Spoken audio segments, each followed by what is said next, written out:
안녕하세요. 경기도의 배수문 의원입니다.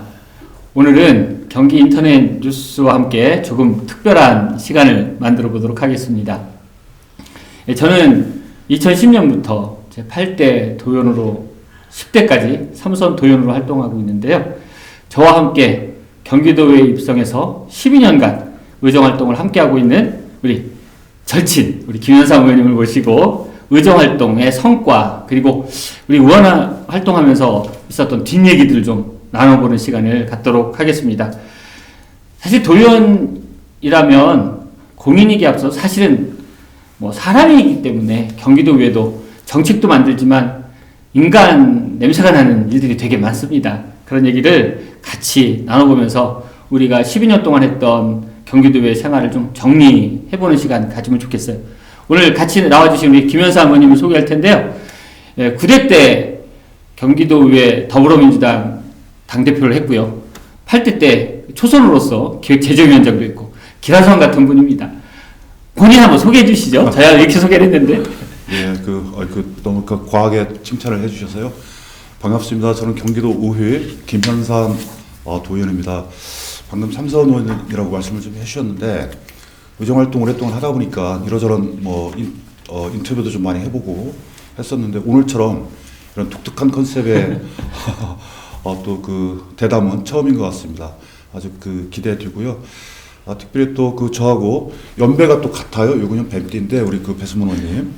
그래서 12년 동안 같은 상임위에서 일을 해본 적은 없지만 한 번 있었고 그렇죠. 기재위 한 번 했었죠. 위원장님으로 제가 모셨던 네네. 그때 간사였습니다. 지금 부위원장.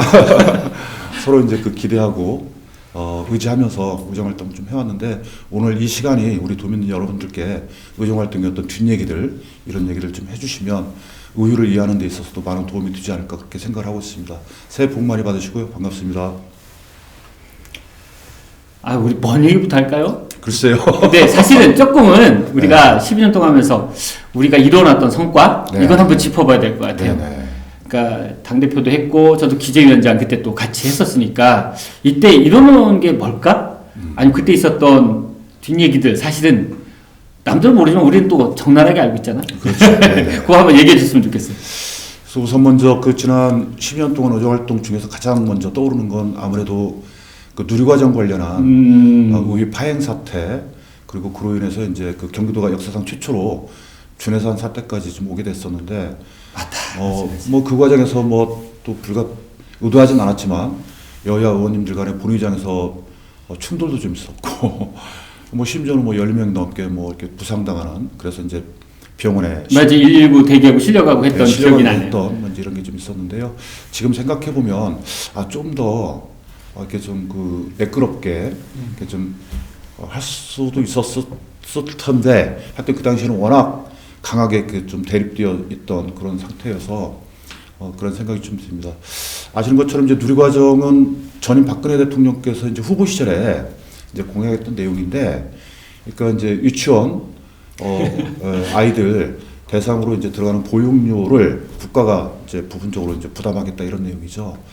근데 대통령이 되시고 나서 이제 그거를 약속을 지키질 않으니까 어쩔 수 없이 이제 경기도 교육청이 그 예산을 그 예산을 이제 투입하지 않을 수 없게 된 상태가 되어버린 거죠. 사실 무상교육도 우리 그렇죠. 9대 때 가장 큰 공약을 내걸고 당선된 사람들이 진행했던 거라. 그러다 보니까 이제 화장실 개보수를 할지 또는 다른 교육 프로그램에 들어갈 예산들이 다 이제 누리과정 예산으로 이제 투입이 되다 보니까 현장에서는 아주 불만들이 많았죠. 그래서 이제 그와 관련돼서 이제 남경필 지사 그리고 그 당시 이제 여당이었던 새누리당이었나요? 당 이름이 하도 많이 바뀌어가지고 새누리당이었는지 신한국당이었는지 잘 기억이 안 나는데 이렇게 극심한 대립이 좀 있었던 것 같은데. 그때 12월 31일 날 밤 12시까지 대체해가지고 그냥 준예산으로 넘어간 최초의 사태.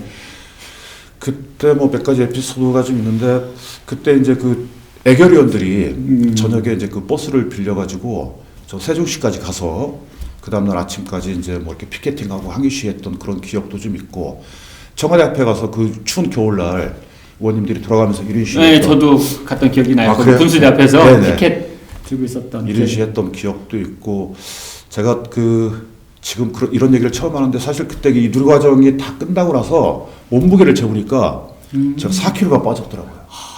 이제 엄청난 스트레스가 이제 있었던 거예요. 나도 한 2kg 빠졌는데 거기 4kg나? 4kg가 빠져.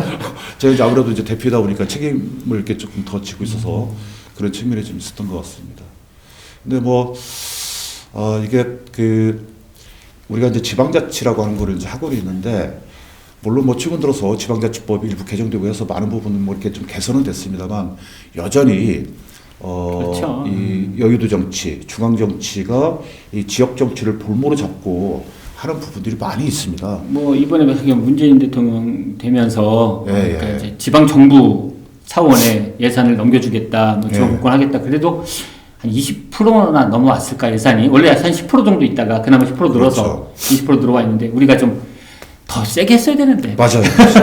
우리가 순진했던 거죠. 예. 대표적인 게 이제 그게 이제 누리과정인 거죠. 맞아요. 그래서 위에서 해결을 못하니까 그게 아예 예, 지방 정부끼리 싸우게 되고 하는 맞아요. 안타까운 일이죠. 네. 당 대표로 그렇게 고생을 했네. 저 다시 당대표 하라고 그러면 못할 것 같아요. 그때 뭐 이슈마다 힘들었고 네네. 뭐 결정 내갖고 내려오면 또 우리 당에서 안 받아줘가지고 의총에서 또 한참 네네. 설득해야 됐고. 그러니까 이제 또 그 당시에는 여야 비율이 저희 이제 그 새정치민주연합이 지금도 기억나는 게 78명이었어요. 그리고 이제 그 당시에 새누리당이 50명이요. 50명. 예. 정확히 이제 50명이었는데 뭐 사사건건 뭐 이렇게 교섭하고 뭐 이렇게 대립하고 갈등하고.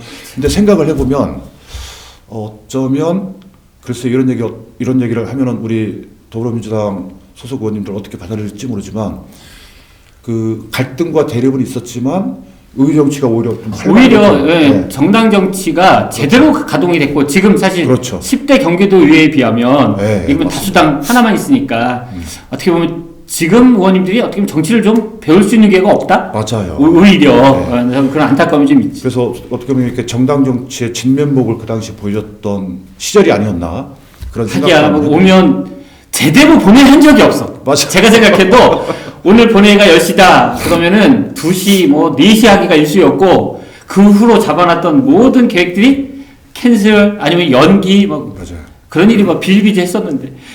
뭐 심지어는 뭐 그 원구성 하는 데 있어가지고 윤리위원장을 누가 할 건가 관련돼 가지고 지금도 예, 기억나는 게 맞습니다. 무려 12번 교섭을 했어요. 12번. 근데 사실은 결론은 뻔한데, 결론은 뭐냐면 결국 1년씩 돌아가면서 하자. 결론이 이제 그렇게 났는데, 처음에 교섭 시작 들어갈 때 그렇게 결론이 날 거다라고 나도 예측을 했고 저쪽 그 새누리당 대표도 예측을 했는데, 서로가 이제 그 자존심 싸움 뭐 이제 이런 것들 맞아요. 이런 것들 때문에 무려 교섭을 12차례 하고, 그것 때문에 이제 본의도 제대로 진행이 되지 않았던 그런 것들이 지금 생각이 좀 나네요. 아이고 가장 기억에도 남고 밤을 새워서 본회의장 지키기도 하고 몇몇 의원은 이제 119에 실려가서 다음날 기사화했던 그런 기억이 좀 나는데 예.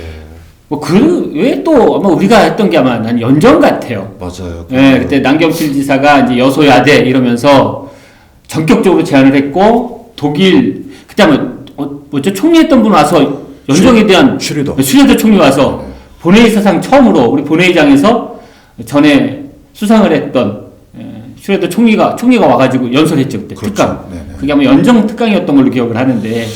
사실은 이제 연정이라는 게 이제 연합정치의 이제 줄임말인데, 뭐 서구 유럽 같은 경우는 이제 일상화돼 있죠. 일상화돼 있는데 우리 한국 사회에서는 일상화되어 있는 그런 정치 시스템은 아닙니다. 사실은 오래전에 이제 그 노무현 대통령이 뭐 대연정을 제안을 했지만 그 당시 어떤 정치적 분위기 때문에 이제 진행은 못됐어요. 안 받아들여졌죠. 네, 안 받아들여졌죠. 어찌 보면 한국 사회에서 연정이라고 하는 거를 최초로 시도를 해보지 않았나 이렇게 생각을 좀 해요. 그때 아마 우리가 네. 뭐좀 위원장급들 몇 명을 장관으로 하자, 그렇죠. 지방 장관으로 하자, 뭐 이런 게 있었는데 법상 걸려서 정조위원장인가? 아마 그랬죠. 1, 2, 3, 4. 제1 연정위원장, 예. 제2 연정위원장, 제3, 제4 그래가지고 약간 했었죠. 장관급. 그래서 맞아요. 과장이나 국장하고 사전에 단위별로 논의를 거쳐서 정책으로 채택되고 그때만 몇 가지였어요. 그때 가지수는 꽤 많았던 것 같은데 연정 가지수가. 그거 뭐 한 130가지 정도 됐었죠. 그렇죠. 그래서 아마 우리나라 그 지방정치사상 가장 획기적이었고 지금도 아마 앞으로 진행될 정치 여러 가지 방법 중에 연정은 참고로 할 만한 그래도 한계가 되게 많았어요. 사실은 그랬는데. 맞습니다. 그러니까 이제 이게 연정이라고 하는 걸 이제 처음 시도를 하다 보니까 좀 전에 이제 우리 그 배수문 의원님 말씀하셨던 것처럼 제도도 별로 없었고 그런 뭐 이렇게 좀 경험도 없고, 그리고 또 하나는 이제 우리나라 한국 정치가 중앙 정치도 마찬가지고 지방 정치도 마찬가지입니다만 갈등과 대립에 기반한 이런 정치를 오랫동안 하다 보니까 그렇게 하지 말고 이렇게 뭐 이렇게 좀 손을 잡고 이렇게 좀 해보자라고 하는 분위기에 우리가 익숙하지 않아가지고 사실 연정을 처음에 저도 이제 그 우리 동료원님들한테 한번 해봅시다라고 그럴 때 많은 분들이 뭐야 저거 반대하는 분들이 아주 많았어요. 그러니까 이게 뭐냐면 특히나 이제 그 초선원님들이 이제 그 반대가 심했는데 아이 당선돼가지고 딱 와서 그 남경필 지사하고 뭔가 이렇게 좀 한번 해보려고 했는데 아이 대표라는 사람이 야 그러지 말고 우리 차 한잔 마시면서 얘기하자 이게 연정이잖아요. 그러니까 그런 분위기를 받아들이지 못하는 거죠. 네. 그래서 그 처음에 이렇게 좀 설득하는 과정이 좀 힘은 들었었는데 저는 삼선 의원의 경험으로서 그런 생각을 해요. 이렇게 중앙 정치는 모르겠지만 지역 정치는 사실은 거대 담론을 다루는 거라기보다는 우리 도민들의 어떤 일상적인 삶 이런 것들을 뭐 이렇게 좀 다루는 거다 보니까 굳이 막 극렬하게 어떤 이념적으로 사상적으로 대립하는 정치가 아니잖아요. 그 어떤 생활 정치를 다루는 영역이기 때문에 좀 더 많은 협력과 그런 것들이 필요하다. 저는 그런 측면에서 글쎄요 그 2014년부터 2018년까지 저희가 연정을 했었는데 물론 그 경험에 대한 평가는 뭐 다양합니다. 다양한데 어쨌든 그런 시도를 했다는 것 자체가 의미가 있고 저는 중요한 의미. 지역 정치는 궁극적으로는 저 그렇게 가야 되지 않을까 그런 생각도 한번 해봅니다. 많이 이뤄놓은 것 같기도 하지만 너무 부족했고 이제 네네, 맞아요. 초안만 정도 잡아봤다. 안 해본 건데 시도한 거로는 상당히 의미가 있다. 제가 이 정도로 듣기로는 그 지방 정치 연구하시는 학자들 사이에서는 그 지난 그 2014년부터 8년까지 18년까지 했던 그 4년간의 연정에 대해서 학술적으로 이렇게 연구하는 사람들도 몇 명 저도 연구서를 한 2번인가 본 것 같아요. 네, 연구했다고 네. 이제 하더라고요. 네네. 되게 중요한 거였고 그리고 아마 2010년도 우리가 초선됐을 때 대부분 공약을 했던 게 무상급식 무상급식이었죠. 그리고 2014년이 무상교복하자. 무상교복. 그러니까 어떻게 보면 우리가 그때 다수당으로서 야당으로서 좀 어려운 상황이긴 했지만 무상급식, 무상교복을 이뤄서 무상 시리즈를 완성했던 그래서 교육에 있어서 완벽한 무상교육의 실현을 해냈던 지방정부가 아니었나? 네, 지방의회. 네. 아마 그런 것 같고 가장 앞장서서 아유 무슨 말씀? 이슈를 했었고 저도 예산상으로 또 2014년부터 이제 기재위원장으로서 그때 같이 대표하면서 이제 네네. 기재위원장 하면서 만들어냈던 기억이 아주 솔솔한데